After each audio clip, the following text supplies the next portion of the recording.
everyone. Welcome to Homeschool. So the previous video we have completed a small part of the chapter Anatomy of the Flowering Plants. So therein we had seen the meristematic tissues or the meristematic cells. So today we will see the permanent tissues or permanent cells. So in the last part of the video, I had told you about the formation of the permanent tissue or how exactly from a meristematic tissue, a permanent tissue has been formed. So when a meristematic tissue divides, so out of the division, that is the two cells have been formed. I mean general example, okay. So out of those two cells, one will stay as a meristematic tissue only or a meristematic cell only, whereas another will turn out to be a permanent cell. That is, that particular cell is assigned a function. That is, that cell will mature. So when that will mature, it is as good as, that is, it is assigned a particular function. You go and function as a xylem cell. You go and function as a phloem cell or any other type of cell. So that is how it has been assigned a function. So when it is assigned a function, we call it as a permanent tissue or a permanent cell. If many group of cells, okay, a group of cells is being assigned one particular function, then we call it as a permanent tissue, whereas a single cell is a permanent cell. So what do we understand by this is the permanent cell or a permanent tissue is a one which has lost the capacity to divide or which cannot divide any more further is called as a permanent tissue. So today we will see the permanent tissue. Permanent tissue which has lost the capacity to divide, lost the capacity to divide. So this is the first point about this. So second characteristic is these are matured cells. These are matured cells. The first one is they have lost the capacity to divide further, and the second one is these cells are the matured cells or these tissues are the matured tissues. So there are chances that, for example, this is one group of a permanent tissue and this is another group of a permanent tissues. This is a first permanent tissue, this is a second permanent tissue. So now in this particular first tissue, what happens? All the cells which are present, tissue is a group of cell, an aggregation of a cell. So all the tissues here which are present, so they are almost similar in the shape or they are similar in structure. So this is the first tissue. Okay, this is the first tissue. Second tissue is, this is a second group of tissue wherein all the cells which are present in this particular tissue, so they are not similar in structure, they are dissimilar in structure. All the cells, the first one is the condition wherein all the cells of a tissue are similar in structure, and the second condition is the one wherein the cells which constitute a tissue are dissimilar in structure. So if a permanent tissue is having all the similar cells in it, then we call it as a simple permanent tissue. We call it as a simple permanent tissue. If the cells which constitute a permanent tissue are all dissimilar in structure, then such tissue is called as a complex tissue. It is called as a complex tissue. So first condition is simple permanent tissue, second condition is complex permanent tissue. So firstly we will see about the simple permanent tissue. So if you study about the simple permanent tissue, mainly there are three simple permanent tissues. The first one is parenchyma. Second one is Collenchyma, and third one is sclerenchyma. Sclerenchyma. So these three are the simple permanent tissues which we'll be studying now. So firstly we will take up the parenchyma now.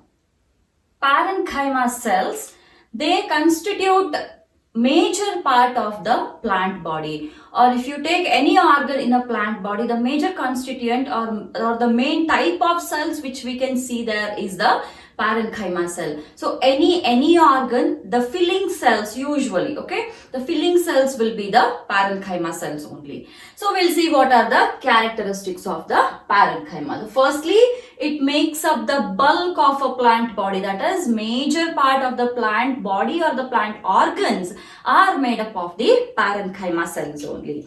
Then if you look at the shape of the parenchyma cells or the structure of the parenchyma cells, then the cells are usually isodiametric. They are usually isodiametric. What do you mean by an isodiametric shape? That is, whether it might be round, it might be polygonal or any other shape, but if one particular tissue, if there is one round cell in that tissue, then all the cells of that tissue should be round only, or the same diametric cell. Iso is same or similar, diametric is, so if this is a cell, usually this is called as a diameter. So all the cells are of the same diameter or same shape in one particular tissue, hence they are isodiametric. So but though they are isodiametric, there are different shapes which we can see. So they can be round, they can be oval, they can be polygonal, they can be round, oval, or they can be polygonal also. Okay, but however, whatever the shape it might be, it should be in a same shape in that particular tissue. Okay, round, oval, polygonal, even they can be elongated also sometimes. They can be elongated cells also. Anyways, when you see the next parts of this particular chapter, you will get to see where the elongated parenchymatous cells are present, where the polygonal, round, oval, where they are exactly present. You will study that in the later parts of the chapter. Okay, then second characteristic, which is very, very important character. So the cells here are thin-walled. They are thin-walled cells and the cell wall is made up of cellulose. So they have got thin-walled cell wall made up of cellulose. Made up of cellulose. So you have to remember this, very, very important. Okay. So the cell wall of the parenchyma cells are made up of the cellulose. Then another very important and like mostly confined to the parenchymatous cells, that is, usually the parenchyma cells can be closely packed in a tissues or they can be slightly loosely packed, showing some intercellular spaces. They can be either closely packed,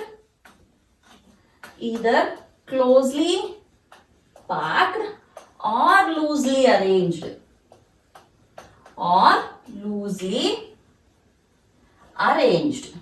closely packed or loosely arranged with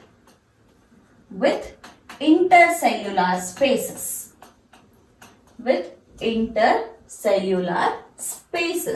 and mostly the parenchyma cells will be having the intercellular spaces. So if you look at a diagram here, so let's take this tissue here.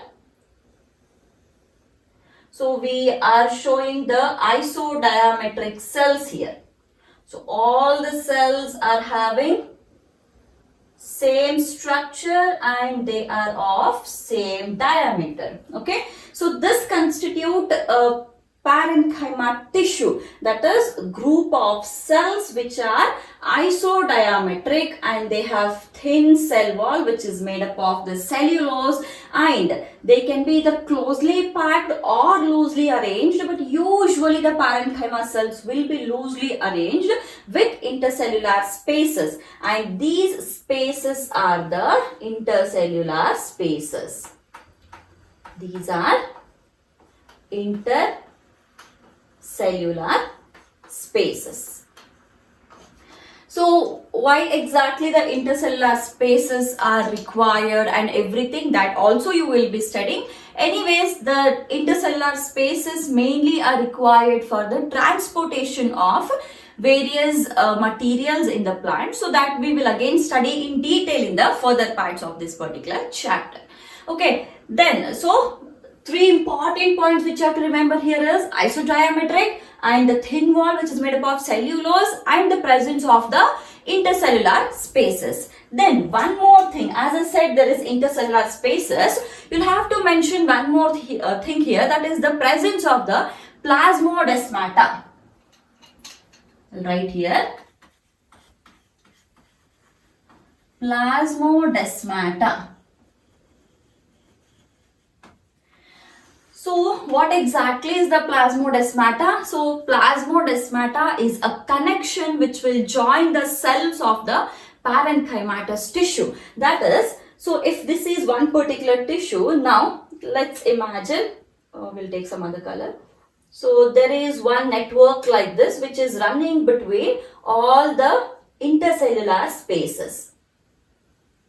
So it is running between the intercellular spaces, and this network which is transporting various materials in the plant is called as the plasmodesmata. So plasmodesmata, it joins the cells of parenchyma tissue. It joins the cells of the parenchyma tissue. So these are the four important characteristics of the parenchyma tissue. Then moving on to the function and some variations in the parenchyma, or some types of parenchyma also you can take it as. So we'll move on to what is the function and the different types of the parenchyma. So one main function which we can see about the parenchyma is they are very well involved in the storage. Okay, they are very well involved in the storage and transportation. So since we had seen the plasmodesmata, we can easily guess that the parenchyma cells are involved in the transportation. So since they are transporting in between the cells, definitely they should store the materials also. So storage and transportation, these two are very important functions of the parenchyma cells. So we'll write it now. Functions. The first function is the storage. So first one, it is storage.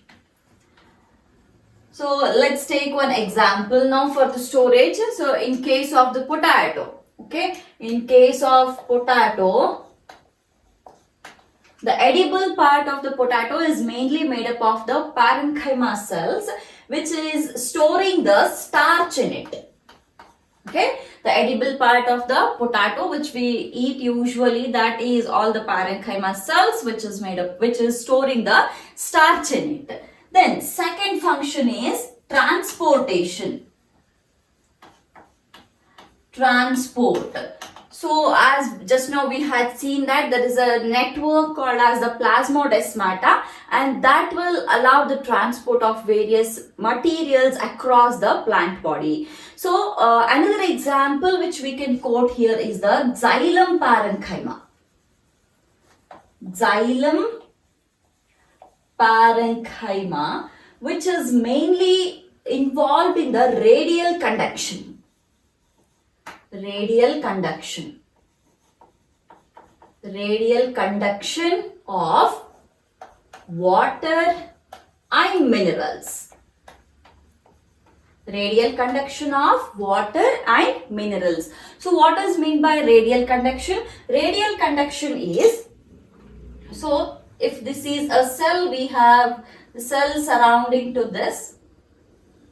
So now, okay, so these are the parenchyma cells. So let's imagine this is the cell which has got the materials, and this has got some amount of water and minerals now. So from this cell, it has to get transported to all these cells. So in that case, the parenchyma cell will transport the materials like this in all the direction. Okay, radial is all through the circle, all through the circumference, we call it as a radial conduction. So if it is transporting the water, if it is transporting water or any other material which is there in this cell in all the directions, such a movement or such a conduction of water is called as a radial conduction. And xylem parenchyma is usually involved in the radial conduction of the water and minerals. Then third one is the secretion. Secretion. So since it is involved in the storage and transportation, so definitely it should also be secreting certain things, because it is storing the raw materials which are coming from the root, or which is coming from the soil and which is being taken up by the root. So that is conducted in the upward directions as well as radial directions by these parenchyma cells. Then definitely it is storing the raw materials also. So it is also helpful or involved in the secretion. Then fourth one, very important one. So this is photosynthesis. Photosynthesis. So moving on to the photosynthesis here, there are some specialized parenchyma cells. You'll have to remember this particular word, Collenchyma. Collenchyma. This should not be confused with the Collenchyma. Collenchyma is different and Collenchyma is different.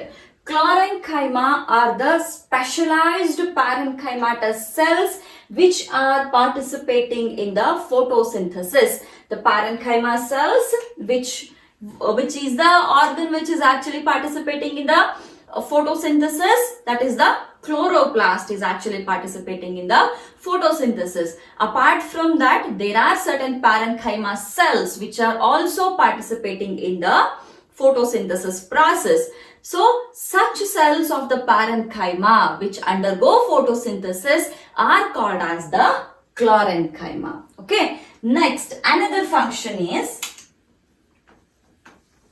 this is again one of the important function, that is buoyancy. Buoyancy. So here, buoyancy in other terms you can also call as gaseous exchange. Gaseous exchange. So buoyancy or the gaseous exchange. So here, so for this we have certain specialized cells called as the Parenchyma. So Parenchyma are the cells which usually, like, they make the plant body to float on the water, because the Parenchyma cells usually are hollow in structure. That is, if this is a cell, so the inside part will be hollow. Since it is hollow, the weight of that particular tissue will be very less, and as you know, if there is anything which is of lesser weight, then definitely that will start floating on the water. So buoyancy is the property of any material to float on the surface of a water. So here we have seen many water plants, they will be floating on the surface of the water, they are not sinking. So that is mainly due to the presence of the hollow parenchyma cells which are called as the Parenchyma. Which are called as the Parenchyma. So these are different types of the parenchyma also actually. Collenchyma, Parenchyma. These are the two. Then we have one more. We'll see it. The next function, we will write it here. Parenchyma. Parenchyma. So this is the third type here. Okay, first one, second one, and third type. So what is the function of the Parenchyma here? So these are fiber-like elongated parenchyma cells. These are fiber-like elongated. These are fiber-like elongated parenchyma cells which are usually thick-walled. Fiber-like elongated, they are thick-walled.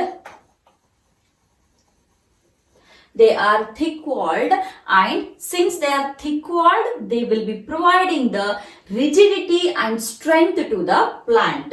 So, first one is they are fiber-like and elongated. They are thick-walled. Then they provide rigidity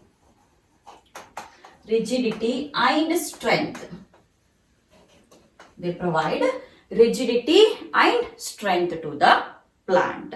So these are few functions of the parenchyma cells as well. These are the three important types of the parenchyma cells: Collenchyma, Parenchyma, and the Parenchyma. Okay, so this completes the parenchyma. We have seen the characteristics of the parenchyma, that is they are isodiametric in structure. They have thin walls which are made up of the cellulose, and they have the cells are either very closely packed or tightly packed, or they may be loosely arranged with the intercellular spaces and the presence of the plasmodesmata. And these are the major component or the major bulk of the plant body. That is very, very important. So these are few characteristics of the parenchyma, and these are the important functions. And remember, this might be asked in your NEET also. They can ask it in the form of the match the following, wherein they can give these names: Collenchyma, Parenchyma, Parenchyma, and they can also give you Collenchyma. So just for the confusion, they can give this also, and they may on the other side they may give the functions and ask you guys to match it actually. So Collenchyma is a type of parenchyma which is involved in the photosynthesis, whereas Collenchyma is a type of a simple permanent tissue which we will be studying the next now. So Parenchyma, Collenchyma, Sclerenchyma. So here it is Collenchyma. Okay. So you should not be having any confusions here. Okay. So now we will move on to the Collenchyma. Collenchyma, this is a tissue which is usually present like below the epidermis and especially in the dicots. So this is usually present below epidermis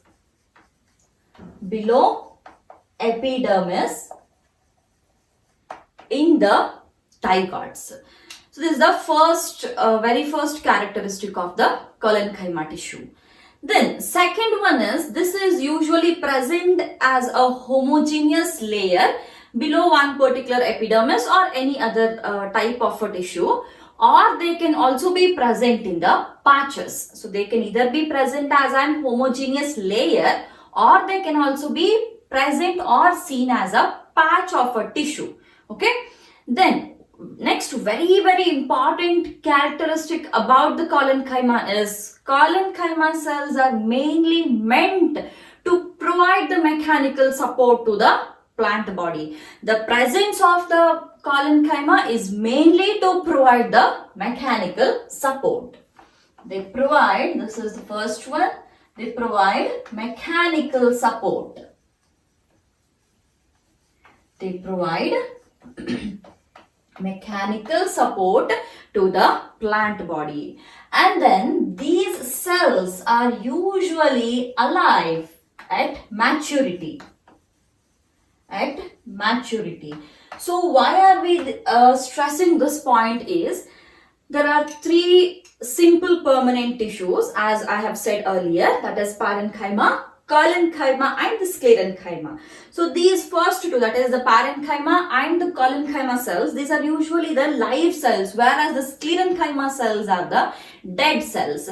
So at maturity, the Sclerenchyma cells become dead cells, whereas these Collenchyma cells will still be alive at the maturity also.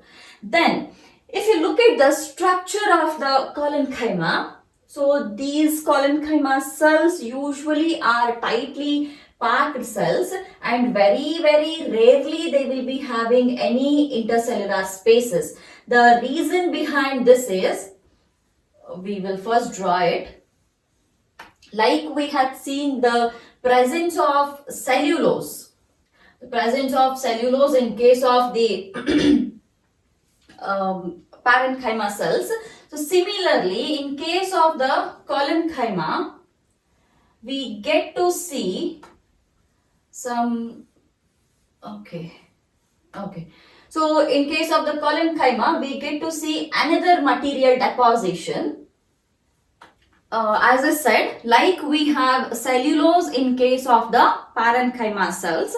So here also in case of the collenchyma, so there are certain corner depositions which is actually giving the mechanical support to the plant, and that corner deposition is made up of the cellulose, hemicellulose and pectin. So these are the corners now. So we will draw one outline here.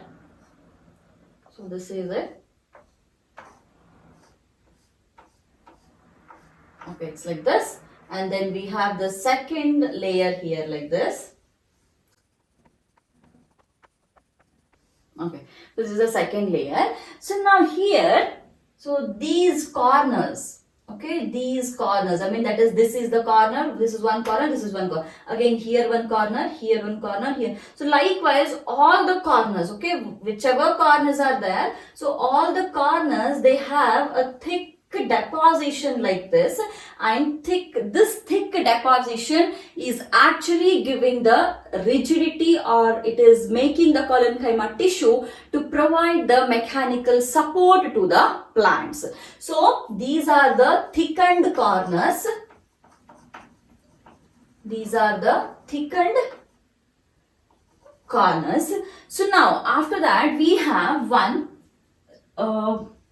structure like this, and this is the vacuole. This is a vacuole. We'll draw it properly. Okay, so like this, there is a vacuole. All right, so now after the vacuole, so the cell wall, okay, there, as I have drawn there, this is not a single cell wall. There's a pair of a cell wall here. So I'll write it here. This is the cell wall here. And then, so we have protoplasm also present in the collenchyma. So surrounding the vacuole, so if this is the vacuole, surrounding the vacuole we have protoplasm. We have protoplasm here. So this is the structure of an collenchyma cell. So the point which we have written here, this provides the mechanical support. So that is mainly due to this corner depositions or the corner thickings. And these cells are usually closely packed, and the intercellular spaces are almost absent. That is because they have the corner thickenings. Then moving on to the shapes here. So they might be in different shapes again. So however, in whatever shape it is, if one cell is of that particular shape, then the whole tissue will be having the same shape. So they can be again oval, they can be spherical, they can be polygonal, or they can also be in other different shapes. And many a times they contain chloroplast. Sometimes, okay, sometimes they contain chloroplast. They contain the chloroplast. So since they are containing the chloroplast, it means that they also are participating in the photosynthesis. So these are few important characteristics of the Collenchyma. So very less chances of getting any question in the NEET here actually. So if you get, they can just ask you about the presence of the vacuole and the corner thickenings. The corner thickenings are usually made up of the cellulose, hemicellulose and pectin. Corner thickenings are made up of cellulose, hemicellulose, hemicellulose and pectin. Okay. So these points they may ask you for an 5 marks question, or they just may ask you for the features of the Collenchyma for 3 marks or something. So in that case, you are supposed to write these many points. Okay. So this is about the general characteristic and the structure of the Collenchyma tissue. So now we will move on to the functions. As we had seen, mechanical support is one of the important functions of the Collenchyma tissue. So the first function is it provides the flexibility. We'll write it. It provides the flexibility and the support to the growing parts of the plants, and support to growing parts of plant. Growing parts of the plant. So this is the first function. Then second function is it protects the leaf margin from tearing. So the leaf margin usually is very, very delicate. So it protects leaf margin from tearing. This is the second function. Then moving on to the third function, it usually de-differentiates to form the phloem or the cork cambium. So as in now, you just remember that the Collenchyma cells will de-differentiate to form the phloem or the cork cambium. What is phloem, what is cork cambium, so that we will study very in detail in the next video. Okay, so the function is it undergoes de-differentiation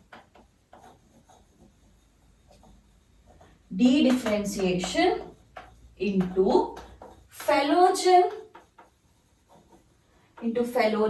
or cork cambium,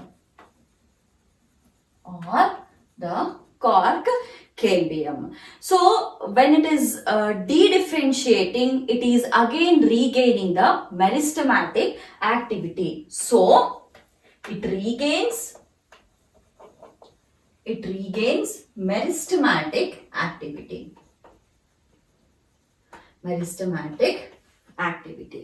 Right. So next, last function is it is involved in the photosynthesis and storage. That is because many of the Collenchyma cells are having the chloroplast. Hence, they usually undergo photosynthesis or participate in the photosynthesis and storage. So the last function we can take it as they are involved in the photosynthesis